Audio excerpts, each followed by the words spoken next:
안녕하세요. 혹시 이런 생각해 보신 적 있으세요?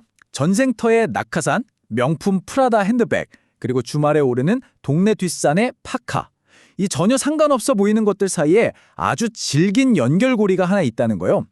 오늘 바로 그 실타래를 따라가 보려고 합니다. 이 실 하나가 어떻게 한 기업을 일으키고 한 나라의 문화를 바꾸고 경제 주도를 통째로 흔들었는지 그 흥미진진한 이야기 속으로 지금 바로 들어가 보시죠. 자, 질문부터 하나 던져볼게요. 2차 세계대전 낙하산, 프라다 핸드백, 그리고 한국의 산 정상. 정말 뜬금없는 조합이죠? 군사장비, 명품, 레저 활동. 도대체 이 셋을 하나로 묶는 공통점이 뭘까요? 혹시 감이 오시나요? 네, 정답은 바로 나일론입니다. 인류 최초의 합성 섬유. 오늘 우리가 파헤쳐볼 이야기의 진짜 주인공이죠.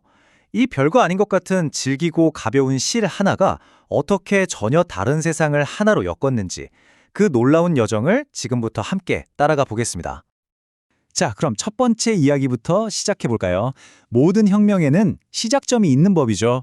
기적의 섬유, 나일론이 처음 세상에 나왔을 때 과연 어떤 파장을 일으켰는지 그 강렬했던 데뷔 무대부터 한번 살펴보겠습니다. 참 아이러니하죠? 나일론의 시작이 전쟁이었다니. 2차 세계대전 때 낙하산 소재로 쓰이면서 그 엄청난 내구성을 전 세계에 증명했어요. 그런데 전쟁이 끝나자마자 이 강인한 섬유는 완전히 다른 얼굴로 우리 곁에 다가옵니다. 바로 패션계를 뒤흔든 거죠. 특히 프라다 이야기는 정말 드라마틱한데요. 당시 가죽 제품으로 유명했지만 거의 망하기 직전이었던 프라다가 원래 트렁크 덮개로나 쓰던 이 나일론으로 가방을 만든 거예요. 이 파격적인 시도가 그야말로 대박을 치면서 프라다를 구해냅니다. 6,400만.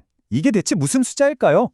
바로 미국에서 나일론 스타킹이 처음 출시되고 딱 1년 동안 팔려나간 숫자입니다. 당시 실크 스타킹보다 훨씬 비쌌는데도 말이죠. 왜 그랬을까요? 세탁하기 편하고 다림질도 필요 없으니까요. 그 편리함에 여성들이 열광한 겁니다. 이건 그냥 스타킹이 아니었던 거예요. 여성들을 지긋지긋한 가사노동에서 해방시켜준 일종의 혁명이었던 거죠. 이렇게 세상을 휩쓴 나일론이 드디어 한국 땅을 밟습니다. 그런데요, 이게 그냥 유행으로 그친 게 아니었어요. 전후 한국 사회에 도착한 이 나일론이라는 물결은 말 그대로 사회 전체를 뿌리부터 뒤흔드는 거대한 혁명을 일으켰습니다.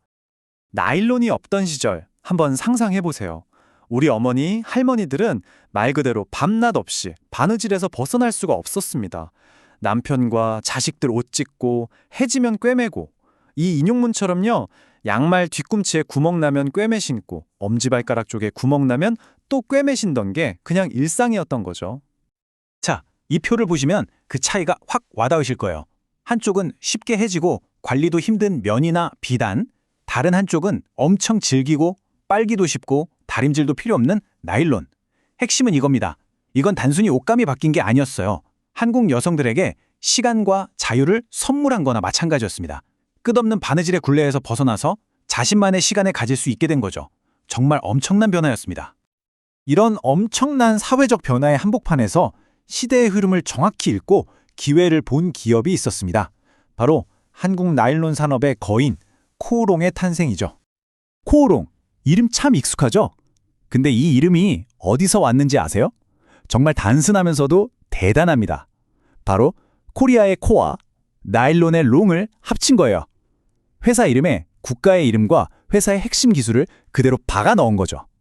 그 시대에 이 이름이 줬을 자부심 어땠을지 짐작이 가시죠? 당시 창업주였던 이원만 회장의 생각은 아주 명확했어요. 그때 우리나라는 옷감 만들 섬유를 전부 수입에 의존했거든요. 공식적으로만 연간 7천만 달러, 밀수까지 합치면 거의 1억 달러에 가까운 돈이 그냥 줄줄 새어나가고 있었던 거죠.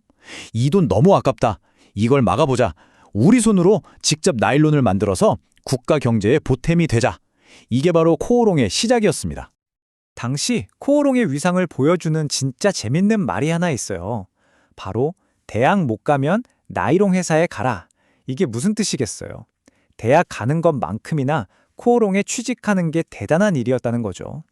최고의 직장이자 선망의 대상이었던 겁니다. 아니, 이게 그냥 하는 소리가 아니고요. 실제로 여직공 120명 뽑는데 지원자가 몇 명이었는지 아세요? 무려 9,000명. 9,000명이 몰린 거예요. 경쟁률이 어마어마했죠. 그래서 당시 공장이 있던 대구 신천동 일대는 나이롱 여자대학이라는 별명까지 붙었다고 해요. 그 시절 여성들에게 코어롱은 그냥 공장이 아니었던 거죠. 꿈의 직장이자 새로운 삶의 기회 그 자체였던 겁니다. 하지만 영원한 건 없죠. 시대가 바뀌면서 나일론 하나만으로는 버티기 힘든 시기가 찾아옵니다. 그런데 코오롱은 여기서 무너지지 않아요. 오히려 완전히 새로운 판을 짜기 시작합니다. 단순한 섬유회사를 넘어서 아웃도어 레저라는 새로운 문화를 만들어낸 거죠. 상황이 이랬습니다. 70년대가 되면서 폴리에스테르 같은 더 싸고 좋은 신소재들이 막 나오니까 나일론 인기가 시들해졌어요. 위기였죠. 근데 바로 그때 사람들이 먹고 살만해지면서 등산이나 캠핑 같은 여가에 눈을 뜨기 시작한 거예요. 코오롱이 이걸 놓치지 않았습니다. 잠시 잊혔던 나일론의 가장 큰 강점, 바로 그 튼튼함이라는 본질을 다시 꺼내들어서 아웃도어 의류에 접목시킨 거죠. 이것이 바로 코오롱 스포츠의 탄생, 대한민국 아웃도어 역사가 시작되는 순간이었습니다.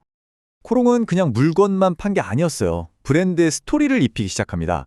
지금이야 흔하지만 당시에는 정말 파격적이었던 스포츠 마케팅에 투자를 한 거죠.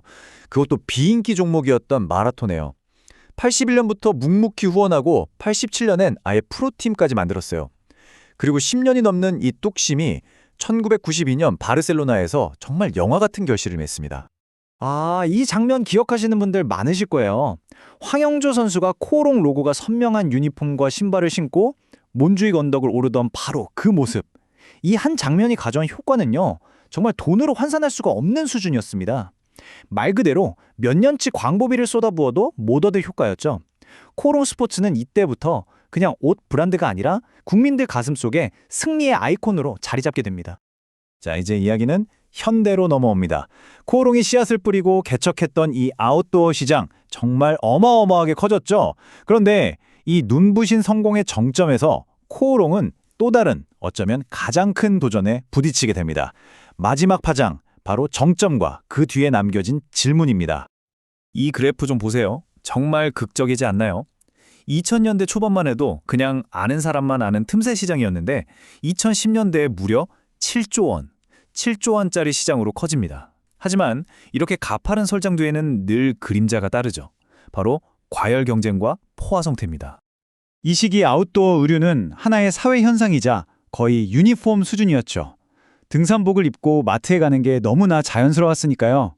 외국인들이 한국 사람들은 동네 뒷산을 가는데도 히말라야 원정대처럼 입는다고 농담할 정도였습니다. 수백만 원짜리 재킷은 부모님의 등골 브레이커가 됐고, 시장은 필요 이상의 기능 경쟁과 가격 거품 논란으로 비판에 직면하게 됩니다. 한국 최초로 나일론을 생산해 어머니들을 바느질에서 해방시키고 불모지였던 아웃도어 시장을 개척하며 40년의 역사를 써온 코오롱. 이제 그들은 아이러니하게도 자신들이 만든 가장 큰 성공의 무대 위에서 가장 큰 도전에 직면해 있습니다. 과연 코오롱은 이 포화된 시장 속에서 과거의 영광에 머무를까요? 아니면 60여 년 전 나일론에서 기회를 보았고 40여 년 전 아웃도어에서 미래를 읽었던 그 날카로운 통찰력으로 또다시 우리에게 새로운 문화를 제시하며 제2의 황금길을 열어낼 수 있을까요? 그 답은 앞으로 그들이 한 줄 한 줄 써내려갈 새로운 역사에 달려 있을 겁니다.